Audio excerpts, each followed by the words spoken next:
குழந்தைங்களுக்கு இப்போ இந்த காய்ச்சல் பரவிக்கிட்டு இருக்கு. பார்க்கறதுக்கு அம்மை மாதிரி உடம்பு ஃபுல்லா புண்ணு, தழும்புகள், ரேஷஸ். இதோட வலி பொறுக்காம அழுகுது.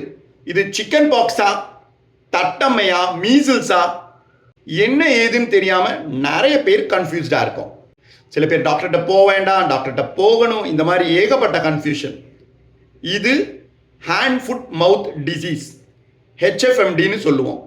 கை, கால், வாய் இந்த ஏரியாவை சுற்றி அதிகமான ஸ்கின் ரேஷஸ் இது இருக்கும். ஆரம்பத்தில் பார்த்தீங்கன்னா ஒரு நாளைக்கு ரொம்ப அதிக காய்ச்சல், இல்லை சில பேர் காய்ச்சல் வந்தது கூட தெரியாமல் இருக்கலாம். ஸோ அதை விட ரொம்ப வலி பொறுக்க முடியாமல் அழுக, இரிட்டபிலிட்டி இது ஃபஸ்ட் டே இருக்கும். அப்புறம் ஃபீவர் தனியே கையில், காலில், பட்டக்ஸில், வாயை சுற்றி வாய்க்குள்ளார புண்ணாக வரும். இது ஆரம்பத்தில் வேக்கூறு மாதிரி இருக்கும்.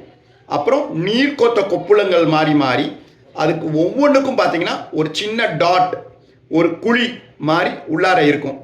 அதுக்கப்புறம் இது பட்டு போய் டார்க் ஆகி அதுக்கப்புறம் சரியாகும். ஆனால் இதை மிக முக்கியமானது என்னென்னா, வாய்க்குள்ளார புண்ணு இருக்கிறனால குழந்தை எதுவுமே விழுங்காம, எதுவுமே சாப்பிடாம, ஏன் எச்சில கூட ஒழுங்காக விழுங்காம எச்சில ஒழுக்கிக்கிட்டே இருக்கும். நிறைய குழந்தைங்களை எப்படி கூட்டிகிட்டு வருவாங்கன்னா, டாக்டர் என்னன்னு தெரியல, நேற்றுலேருந்து எதுவுமே சாப்பிட மாட்டேங்குது, வாயிலேருந்து ஜொல்லா வந்துக்கிட்டே இருக்கு, இதுதான் கம்ப்ளைண்டாக கூட இருக்கும். ஸோ முக்கியமானது இது என்னென்னா ஹேண்ட் ஃபுட் மவுத் டிசீஸ். இது அலர்ஜி கிடையாது, அம்மை கிடையாது. இது ஒரு சாதாரண வைரஸ் காய்ச்சல். 3 நாட்கள்லேருந்து 7 நாட்களுக்குள்ளார இது கண்டிப்பாக சரியாகும்.